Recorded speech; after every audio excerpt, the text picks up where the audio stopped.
마가복음 2장 우리 1절부터 12절까지 보겠습니다. 제가 가지고 있는 성경책은 신약성경 55쪽입니다. 마가복음 2장 우리 1절부터 12절까지 제가 말씀을 읽습니다.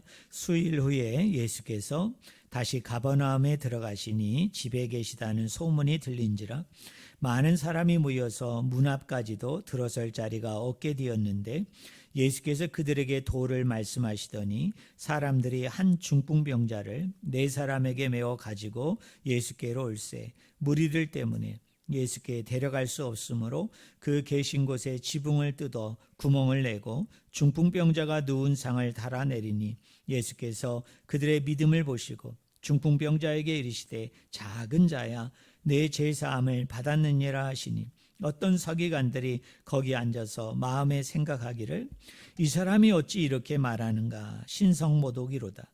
오직 하나님 한 분 외에는 누가 능히 죄를 사하겠느냐. 그들이 속으로 이렇게 생각하는 줄을 예수께서 곧 중심에 아시고 이르시되 어찌하여 이것을 마음에 생각하느냐. 중풍병자에게 내 죄사함을 받았느니라 하는 말과 일어나 내 상을 가지고 걸어가라 하는 말 중에서 어느 것이 쉽겠느냐. 그러나 인자가 땅에서 죄를 사하는 권세가 있는 줄을 너희로 알게 하려 하노라 하시고 중풍병자에게 말씀하시되 내가 내게 이르노니 일어나 내 상을 가지고 집으로 가라 하시니 그가 일어나 곧 상을 가지고 모든 사람 앞에서 나가거늘 그들이 다 놀라 하나님께 영광을 돌리며 이르되 우리가 이런 일을 도무지 보지 못하였다 하더라. 아멘. 네, 오늘 같이 읽은 본문 말씀을 가지고 내 죄사함을 받았느니라 라는 제목으로 같이 하나님의 말씀을 나누기를 원합니다. 자, 오늘 본문 말씀은 저와 여러분이 같이 읽었던 것과 같이 예수님께서 한 중풍병자를 고치시는 그 놀라운 그 사건이 기록이 되어져 있습니다. 이 중풍병자를 고치는 사건은 공관복음서, 우리가 공관복음서라고 얘기하면 마태복음, 마가복음, 누가복음을 이야기하죠. 근데 이 공관복음서에 다 기록이 되어져 있습니다. 그러니까 마태복음에도 이 사건이 나오고요. 오늘 우리가 읽었던 마가복음에도 나오고 또 누가복음에도 이 사건이 기록되어져 있습니다. 그런데 이 세 복음서를 우리가 비교해 보면 이 마가복음 안에서 한 가지 두드러진 특징 중에 하나가 뭐냐면 마가복음은 마태복음과 누가복음에 비해서 이 중풍병자를 살리신 사건, 이 중풍병자를 치유하신 사건을 너무나도 생생하게, 너무나도 리얼하게 이 사건을 그려나가고 있다는 것입니다. 자, 우리는 이것을 뭘 알 수 있느냐면 예수님께서 이 땅에 오셔서 많은 이적과 기적과 능력을 행했지만 이 마가복음을 기록한 마가는 아마도 이 중풍병자를 예수님께서 고치신 사건에 대해서 아주 특별하게 이 의미를 부여하고 싶은 그런 생각들을 가지고 있지 않았을까 그렇게 생각합니다. 왜 그러냐면 마가복음에 나오는 모든 사건이 이 중풍병자를 고치셨던 것처럼 마태와 누가복음에도 만약에 똑같이 기록이 되어졌다면 늘 이렇게 생생하게 아주 리얼하게 생동감 있게 정말 실제적으로 여러분들 앞에 쫙 펼쳐지는 것처럼 그렇게 그리고 있지만은 않다는 거예요. 그러니까 이 중풍병자 사건을 그렇게 그리고 있다는 것은 마가복음이라는 이 기자가 여러분 이방인이었지 않습니까? 이 사람이 그리고 예수님의 제자가 아니었어요. 그럼에도 불구하고 그가 이 마가복음을 기록을 할 때 예수님과 관련된 많은 이야기들 또 참고로 할 만한 많은 자료들을 모아다가 여러분 이 마가복음을 써내려간 것이거든요. 근데 그 많은 자료들 중에 또 많은 내용들 중에 특별히 이 중풍병자 사건을 옮길 때에 기록할 때에 마가는 여기에다가 특별한 의미를 부여하기 위해서 특별한 작업을 했는데 그게 뭐냐면 마태복음에서 기록됐고 그다음에 누가복음에서도 기록됐지만 자기 나름대로 마치 앞에서 모든 게 생생하게 우리가 성경을 읽을 때 펼쳐진 것처럼 그렇게 하나하나를 리얼하게 잘 그리고 있다는 것이 바로 이 마가복음 기자가 가지고 있는 그런 특징 중에 하나입니다. 그래서 많은 목사님들은 이 본문을 가지고 설교할 때 마태복음이나 또는 누가복음보다는 마가복음에 더 치중해서 여기에다가 더 방점을 찍어서 이렇게 메시지도 전하시고 또 성도들을 양육하고 훈련하는 것들을 우리가 많이 발견할 수 있습니다.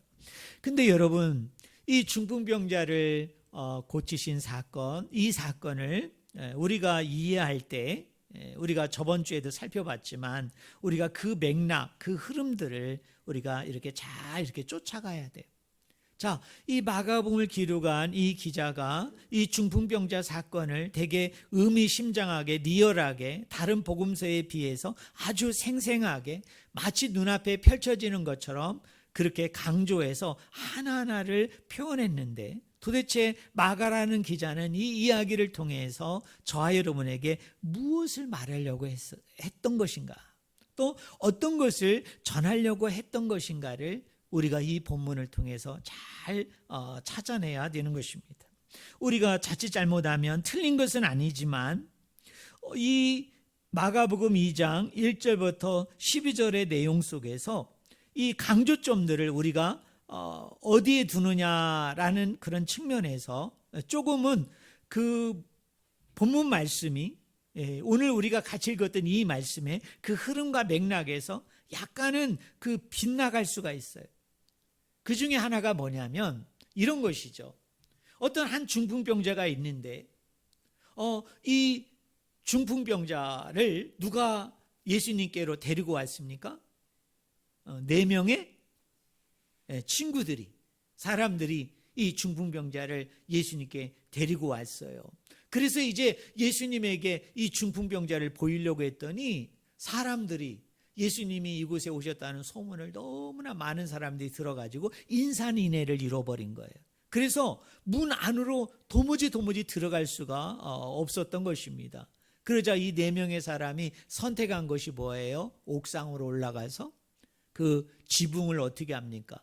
마가복음의 기자의 말에 의하면 그 지붕을 뜯었다고 얘기하죠.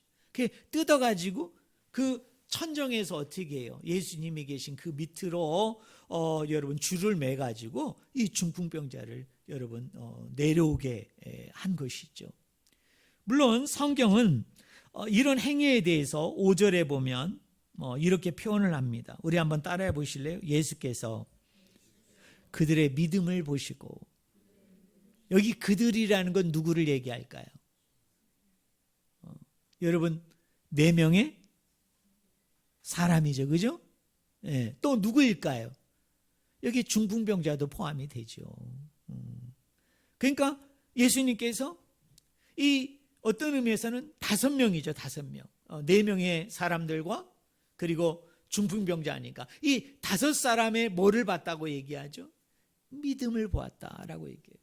그러면 이 믿음이라고 얘기할 때 이 믿음은 믿음이 가지고 있는 그 내용은 구체적으로 무엇일까요? 오늘 본문 말씀에 보면 이 5명의 사람들이 예수님께 와가지고 뭐 믿음의 고백을 했다든지 또는 입술로 예수 그리스도를 뭐 시인하고 인정했다든지 그런 말이 없어요. 그냥 이 5명이 한 행동은 뭐냐면 예수님이 자기 마을에 자기 주변에 왔다는 소문을 듣고 이 4사람이 한 중풍병자를 갖다가 어떻게 합니까? 들고 지금 예수님께 왔고, 그래서 사람들이 너무나 가득 채워져 가지고 예수님 앞에 갈 수가 없어 가지고 그 안에 들어가서 앉을 자리가 없는 것을 확인하고 옥상에 올라가 가지고 지붕을 뜯어서 어떻게 한 겁니까? 예수님께 그 중풍병자를 내린 것뿐이거든요. 근데 예수님은, 성경 기자는 그것을 뭘로 봤어요? 믿음으로 봤다라는 얘기입니다. 믿음으로. 그러니까 이 믿음이라는 것은 단지 예수 그리스도를 나의 구주 나의 하나님으로 내가 인정하고 시인하고 고백하고 맞아들이는 정도가 아니라 이 믿음은 뭐예요? 이 믿음에는 의지가 있다는 거죠. 이 믿음에는 뭐입니까? 행동이 있다는 거예요. 그러니까 이 중풍병자를 포함해서 이 5명의 사람들이 찾아왔고 근데 들어갈 수가 없어서 옥상에 올라가가지고 지붕을 뜯고 그리고 이 병자를 내린 것이죠. 이 중풍병자를 내린 것이죠. 이러한 일련의 모든 행동과 이러한 일련의 모든 내용들을 성경 기자는 뭐라고 표현하느냐 하면 이것이 바로 믿음이다. 그리고 이 믿음을 보시고 예수님께서 이 중풍병자를 고치신 것을 알 수 있죠. 낫게 하신 것을 우리가 알 수 있어요. 그러므로 사랑하는 성도 여러분, 여기서 우리가 한 가지 알 수 있는 건 뭐냐면 믿음이라는 것은 단지 내 마음으로 또 내 생각 가운데 예수 그리스도가 나의 하나님이고 나의 주가 되신다. 내 왕이 되어지고 내가 주권자가 되어진다는 것을 단지 입술로만 고백하고 그저 시인하고 고백하는 정도가 아니라 그 믿는 대로 그것이 의지 가운데 행동 가운데 어떻게 돼야 됩니까? 나타나는 것이 그것이 바로 믿음이라는 것을 이 본문은 우리에게 첫 번째로 이야기하는 겁니다. 여러분, 저는 우리 성도님들이 그런 믿음의 소유자가 되기를 주님의 이름으로 축원을 드립니다. 여러분이 예수 그리스도에 대해서 하나님에 대해서 내가 어떤 것을 믿는다고 할 때 그 믿음은 단지 내가 시인하고 고백하고 그저 마음에 받아들이는 그저 동의하는 인정하는 그 정도의 차원이 아니라 그 믿는 바대로 실천하는 거죠. 그 믿는 바대로 의지적으로 행동까지 포함한 것을 성경은 뭐라고 얘기합니까? 바로 그것을 믿음이라고 한 것입니다. 아마 이 5명의 사람들은 그렇게 생각했던 것이죠. 이 중풍병자를 예수님께 가져가기만 하면, 이 중풍병자를 예수님이 보는 앞에 내려놓기만 하면 예수님께서는 지금까지 많은 이적과 기적과 능력을 행하신 분이기 때문에 반드시 이 사람도 낫게 해주실 것을 그들은 믿은 거예요. 그들은 그것을 인정한 것이죠. 받아들인 것이죠.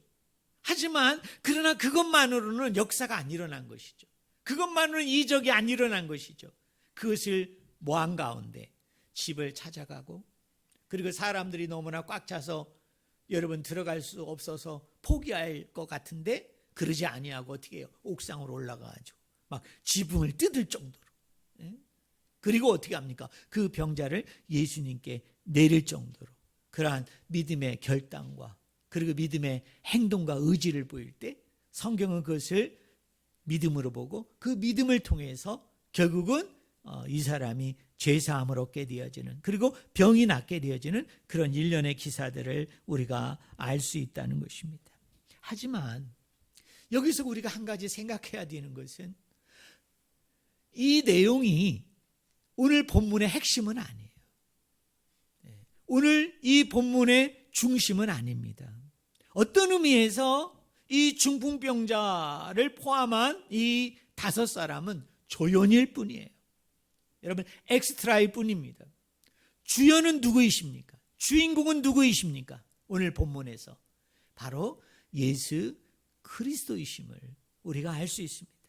특별히 예수 그리스도께서는 이러한 일련의 일들을 사용하셔서 이용하셔서 바로 예수 그리스도 자신이 이 땅에 어떤 분으로 그리고 어떤 일을 이루시기 위해서 어떤 일을 성취하고 완성하기 위해서 오셨는가를 드러내는 그런 어떤 통로로서 방법으로서 증거로서 이 사건을 예수 그리스도께서 온전히 사용하고 계시고 있다는 사실을 저는 우리 성도님들이 잘 기억했으면 좋겠어요. 다시 한번 얘기한다면 이 중풍병자와 4사람의 등장은 이들의 행동은 조연일 뿐인 것입니다. 핵심은 그 방점은 바로 예수 그리스도에게 있다는 것입니다. 우리 5절 말씀 한번 같이 읽겠습니다. 우리 5절 말씀 같이 읽겠습니다.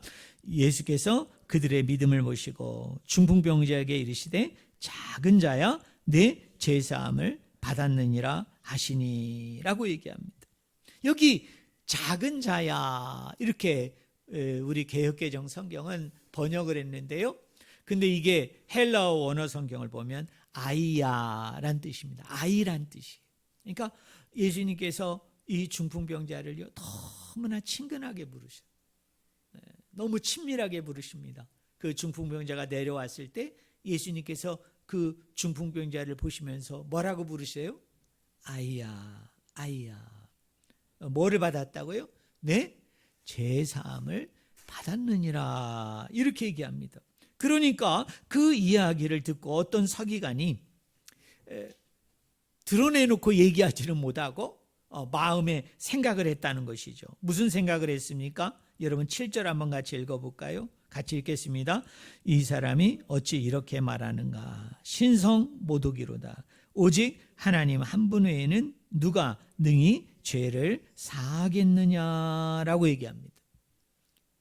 자, 예수님께서 아이야 네가 죄사함을 받았느니라, 네가 죄 용서함을 받았느니라 라고 얘기했어요. 그랬더니 서기관이 그 이야기를 딱 듣고 나서 그 서기관이 곧바로 드는 생각이 뭐냐면 도대체 이 사람이 누구이길래 이렇게 하나님을 모독하는가, 이렇게 신성을 모독하는가. 왜요? 죄를 용서해 주는 것은 오직 하나님만이 하실 수 있는데 어찌하여 이 사람이 그 병자에게, 그 중풍병자에게 내 죄사함을 받았느니라, 너는 용서를 받았느니라 라고 선포하고 있다는 것을 우리가 이 말씀을 통해서 알 수 있습니다. 재미나는 것은 예수님 당시에 유대인들도 그렇고요, 또 예수님 이전에 그 아주 옛날에 고대에서부터 이 이스라엘 사람들은, 유대인들은, 랍비들은 기본적으로 이 생각이 없었어요. 어떤 생각이냐면 죄는 하나님만 용서해 줄 수 있다, 이 생각밖에 없었어요. 그러니까 사람이 사람의 죄를 용서한다라는 생각은 이 사람들은 가지지 못했던 것입니다. 그렇기 때문에 지금 예수님이 이 사람들의 눈에는 하나님이 아니죠.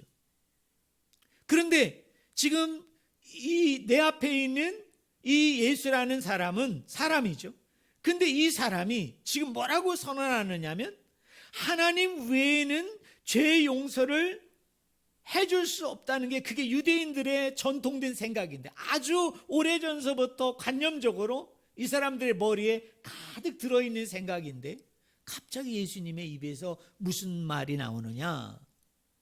죄사함을 받았느니라, 죄 용서를 받았느니라 라고 얘기하니까 이 사람들의 대뜸 드는 생각이 뭐예요? 어찌하여 하나님을 모독하는가? 어찌하여 하나님의 신성을 모독하는가? 이런 얘기를 한 거예요. 이거와 유사한 이야기는 우리가 다다음 주에 요한복음 3장에서 예수님과 니고데모의 그 대화하는 그 장면을 우리가 살펴볼 것인데요. 여러분, 유대인들의 또 생각 중에는 어떤 생각이 있었느냐면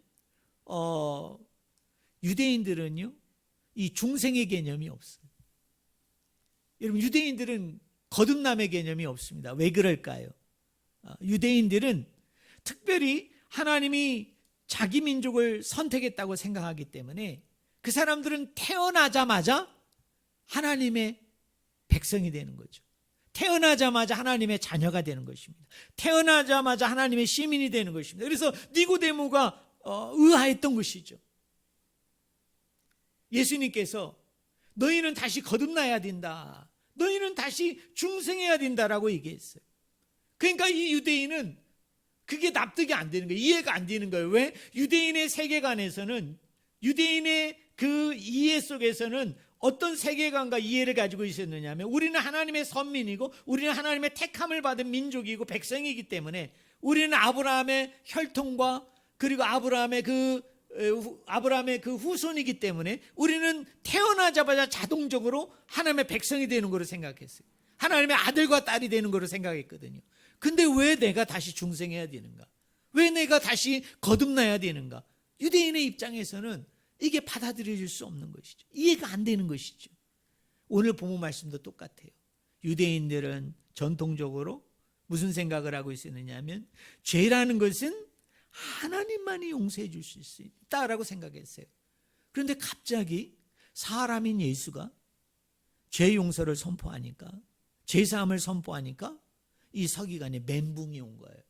아니 어떻게 하나님도 아닌 사람이 죄 용서를 할 수 있는가? 죄를 선포할 수 있는가라는 거예요. 우리 성도님들에게 한번 물어볼게요. 여러분, 우리 하나님이 우리의 죄를 용서하실 수 있다는 걸 여러분 믿으십니까? 네. 그럼 두 번째 질문 드려볼게요. 사람이 사람의 죄를 용서할 수 있나요? 용서할 수 없나요? 우리 성도님들 대답을 잘 못하시네요. 여러분, 사람이 사람의 죄를 용서할 수 있죠. 어디에 나옵니까? 주기도문에 나오죠. 주기도문에 뭐가 나와요? 예? 그죠? 네가 그죠? 어떻게 하라고요? 다른 사람의 죄를 용서하면, 다른 사람의 허물을 네가 용서하면 어떻게 한다고요? 하나님도 너의 죄를 어떻게 한다고 그랬어요? 용서해 주신다. 네, 사해 주신다. 그 말이 나오잖아요.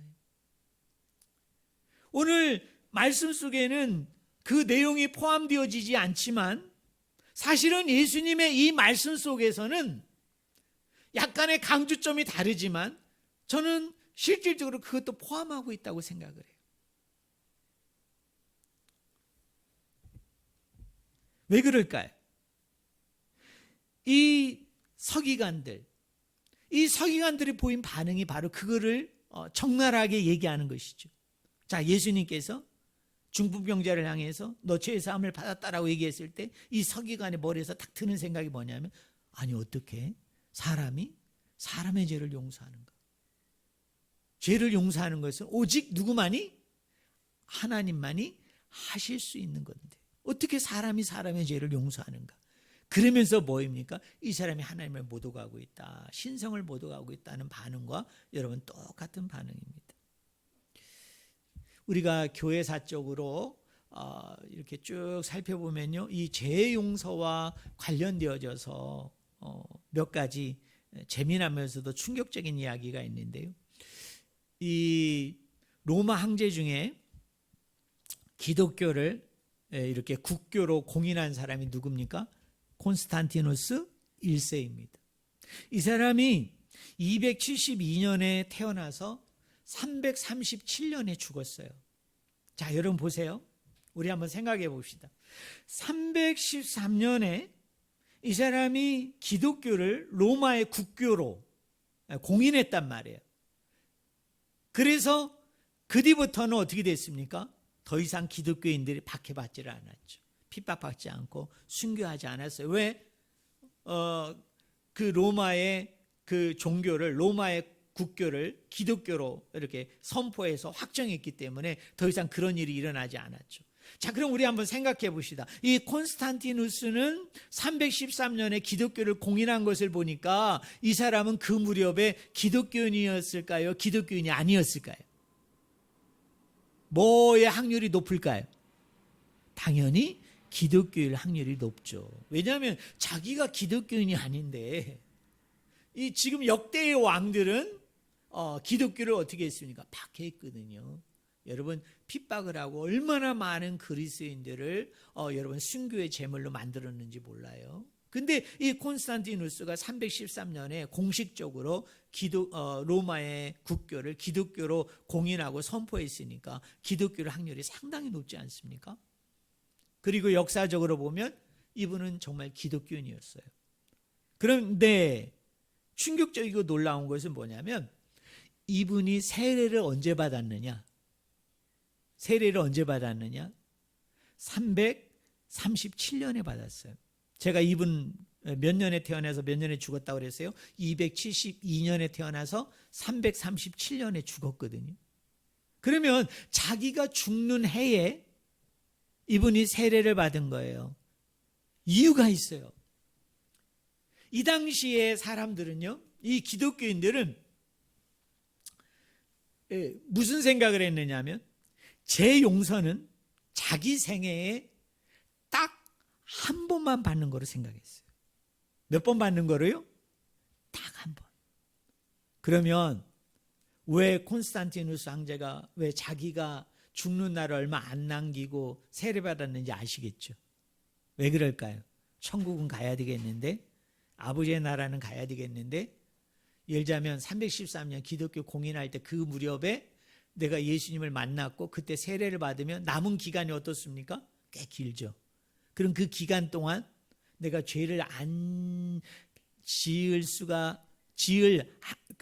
용기가 없었던 거예요. 확신이 없었던 거예요. 그래서 어떻게 하느냐면 죄 용서는 딱 한 번 받으니까 이 당시의 사람들은요, 세례를 언제 받았느냐면 자기가 죽기 며칠 전에. 근데 어떤 일이 일어났을까요? 재미난 일은 내가 내일 죽을 것 같단 말이에요. 그래서 한 10일 정도 뒤에 죽을 것 같단 말이에요. 그래서 한 10일 정도로 딱 세례 받는 거를 미뤄놨단 말이에요. 그런데 문제는 어떻게 됐죠? 오늘 죽어버렸어요. 이러면 어떻게 됩니까? 이건 낭패 중에 낭패인 거예요. 왜? 이 사람들은 그 당시에 세례 못 받으면 천국 못 간다고 생각했어요. 하나님 나라 못 간다고 생각했어요. 그래서 이 콘스탄티누스도 당시의 사람들이 그런 생각을 하고 있었기 때문에 자기가 죽기 며칠 전에 세례 받았는데 진짜요? 세례 받고 나서 죽었어요. 이런 일이 초대교회 때 지금 여러분들이 들으면 그게 말이 되나? 어떻게 그렇게 우스꽝스러운 일이 정말 어이없는 일들이 일어나나라고 생각했을 텐데, 이게 초기에는 신학적으로 말씀적으로 잘 정립이 되지 않았기 때문에, 잘 이렇게 이게 정리되지 않았기 때문에 이런 일들이 실제적으로 일어났다는 거예요. 더 우스꽝스러우면서도 또 우리가 지금 이해하면 더 이해되지 않는 것 중에 하나가 뭐냐면은, 이 콘스탄티누스 이전의 황제가 누구였느냐면 디오클레티아누스예요. 이름도 힘들죠. 디오클레티아누스라는 황제가 있었는데요. 이 사람은 되게 유명한 황제예요. 뭐냐면 그 로마에 여러 황제가 있었는데, 그 로마의 황제의 4사람은 업적이 되게 크다고 그래가지고 로마 황제라고 하지 않고 황제보다 더 높은 직위가 뭐냐면 대제예요. 대제. 그래서 이 로마 대제 4사람 중에 한 사람이었고, 이 황제는 이 로마의 체계를 갖다가, 질서를 갖다가 확립하고 정립한 아주 유명한 황제였습니다. 근데 이 사람이 황제에 있을 때 많은 기독교인들을 죽였어요. 많은 기독교인들을 여러분 순교했습니다. 그러나 여러분 이렇게 끝까지 마지막까지 그 예수 믿는 것을, 하나님 믿는 것을 끝까지 인정하고 고백함을 통해서 이렇게 순교하고 죽은 사람도 있지만, 그 중에는 어떤 사람들도 많았을까요? 배교한 사람도 많죠. 자, 근데 이런 배교자들이 이 사람이 통치하고 다스리는 15년간 사이에 상당히 많은 배교자들이 발생을 했어요. 그 배교자들 중에 누가 있었느냐면 사제들이 있었어요. 그 신부들이 있었습니다. 그 당시에는 카톨릭이었기 때문에, 아직 그 16세기에 프로테스탄트 기독교가 안 나왔기 때문에 이 당시에 이제 사제, 신부라고 불렀잖아요. 근데 그 성도들 중에, 사람들 중에 이런 의구심과 의아심이 생긴 거예요. 그게 뭐냐면, 어떤 사제 신부에게 이 사람이 배교하기 전에 세례를 받은 거예요. 근데 이 사제가 어떻게 됐습니까? 나중에 배교를 한 거예요. 그러면 이 사람이 무슨 생각이 들겠어요? 내가 이 사제에게, 이 신부에게 배교하기 전에 받은 세례는 유효한 것인가? 그래서 뭡니까? 이거 다시 받아야 되는 게 아닌가? 그런 문제가 여러분 초대교회에 실질적으로 일어났다는 거예요. 물론 나중에 이제 신학이 정립이 되고 완성이 됐을 때는 사제가 준 것이 아니고 사제가 성부와 성자와 성령의 이름으로 준 것이기 때문에 이전에 이 사람이 배교하기 전이었던 배교하기 후였던 그 세례는 유효하다라는 그 해석이 있었지만 이 당시의 사람들에게는 그렇게 비춰졌던 것입니다. 여러분 오늘 본문의 이 서기관의 반응도 그거예요. 하나님만이 죄를 용서하실 수 있는데 하나님만이 죄사함을 하실 수 있는데 어떻게 사람이 사람의 죄를 용서할 수 있는가? 이렇게 얘기하는 것은 하나님을 못 오가는 것이다. 신성을 못 오가는 것이다 라고 얘기했어요. 그러자 예수님께서 8절에 이 서기관의 그 마음속을 들여다보시고 이렇게 얘기합니다. 그들이 속으로 이렇게 생각하는 줄을 예수께서 곧 중심에 아시고 이르시되 어찌하여 이것을 마음에 생각하느냐. 우리 9절 말씀 10절 말씀 이게 중요한데요. 우리 같이 한번 읽겠습니다. 같이 읽겠습니다. 중풍병자에게 내 죄사함을 받았느니라 하는 말과 일어나 내 상을 가지고 걸어가라 하는 말 중에서 어느 것이 쉽겠느냐. 그러나 인자가 땅에서 죄를 사하는 권세가 있는 줄을 너희로 알게 하려 하노라 하시고 중풍병자에게 말씀하시되 내가 내게 이르노니 일어나 내 상을 가지고 집으로 가라 하시니라. 여러분 저를 보세요. 이렇게 힘들어하고 또 마음속으로 너무나 거북해하고 있는 이 서기관의 그 마음을 예수님께서 꿰뚫어 보시고요. 예수님께서 그 사람에게 이렇게 얘기합니다. 자, 이 친구야, 너 한번 얘기해봐. 자, 죄사함을 받았느니라라고 말하는 거와 이 사람이 중풍병에서 나와서 자기가 그 깔고 앉아 있었던 그 자리를 들고 그 상을 들고 걸어가는 것 중에 어떤 것이 쉽겠느냐. 자, 우리 성도님들 한번 대답해 보세요. 내 죄사함을 받았느니라 라고 말하는 게 쉬워요?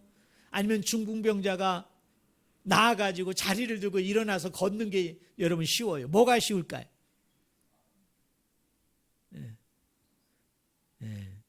말하는 게 훨씬 쉽죠. 왜 그럴까요? 중풍병자에게 일어나 걸으라 라고 얘기한 건 어렵죠. 왜요? 그 말대로 돼야 되잖아요. 그게 누구든 다 어떻게 할 수 있는 거예요? 볼 수 있는 거예요. 예수님의 이 뉘앙스는 그겁니다. 네가 지금 내가 죄사함을 받았느니라는 그 말 때문에 어려워하느냐? 힘들어하느냐? 마음에 그런 많은 갈등과 그다음에 고민이 생기느냐? 마음에 막 분노가 일어나고 분기가 일어나느냐? 근데 이 친구야, 죄사함을 받았느니라는 말과 상을 들고 일어나 걸어가라는 말이 뭐가 쉽겠느냐? 내가 지금 쉬운 말을 하고 있는 것이 아니냐? 그러면서 10절에 뭐라고 얘기해요? 인자가 땅에서 죄를 사하는 권세가 있는 줄을 너희로 알게 하려 하노라. 이것이죠. 이 중풍병자를 치유하고 고치신 것을 통해서 예수 그리스도께서 궁극적으로 말씀하시고자 하는 게 뭐예요? 제사함을 할 수 있는 권세가 누구에게 있다? 예수 그리스도, 우리 예수님 자신에게 있다는 것을 그곳에 있는 모든 사람들에게 알게 하고자 어떤 의미에서 이 중풍병자를 낫게 한 것은 하나의 도구로서 통로로서 방법으로서 예수 그리스도가 사용한 것뿐인 것을 우리가 이 말씀을 통해서 알 수 있다라는 사실입니다. 사랑하는 성도 여러분, 물론 당연히 우리가 구역성경을 보면 죄사함의 권세는 하나님에게만 있습니다. 그러나 이 땅에 예수 그리스도가 하나님의 아들로서 하나님으로서 이 땅에 오셨지요.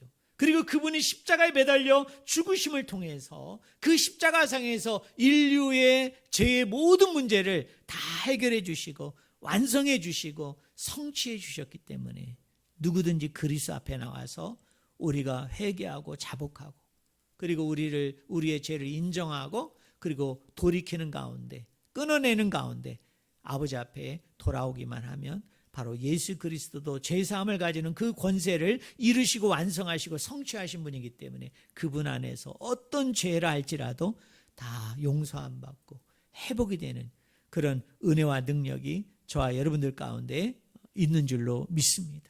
자, 초대교회 사람들처럼 죄 용서는 한 번 받는다.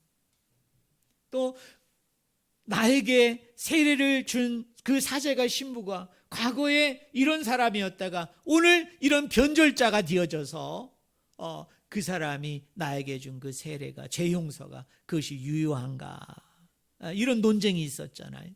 그러나 우리는 그 이후로 분명한 사실을 깨달을 수 있는 것은 바로 인자 되신 그리스도께서, 하나님의 아들 되신 그 그리스도께서 십자가상에서 단 한 번의 죽음으로, 속죄제물이 되어주심으로, 대속제물이 되어주심으로 그 은혜 가운데, 그 은총 가운데 저와 여러분이 고백하고 시인하면 100가지 죄를 알지라도 1000가지 만가지 죄를 알지라도 다 하나님 안에서 죄 용서함, 죄 사함을 얻게 되어지는, 그리고 때로는 그 죄 용서함을 통해서 어떻게 됩니까? 나의 질병마저도 낫게 되고 치유되고 회복이 되는 이런 놀라운 이적과 기적이 오늘 우리들 가운데도 동일하게 나타나고 증거되고 열매 맺을 수 있다는 사실을 꼭 믿고 고백하고 감사하는 저와 여러분이 되기를 주님의 이름으로 간절히 축원을 드립니다. 기도하겠습니다. 하나님 아버지, 우리는 우매하고 우리는 부족하고 연약합니다. 우리는 자주 넘어집니다. 우리는 자주 아버지 앞에 범죄하고 불순종합니다.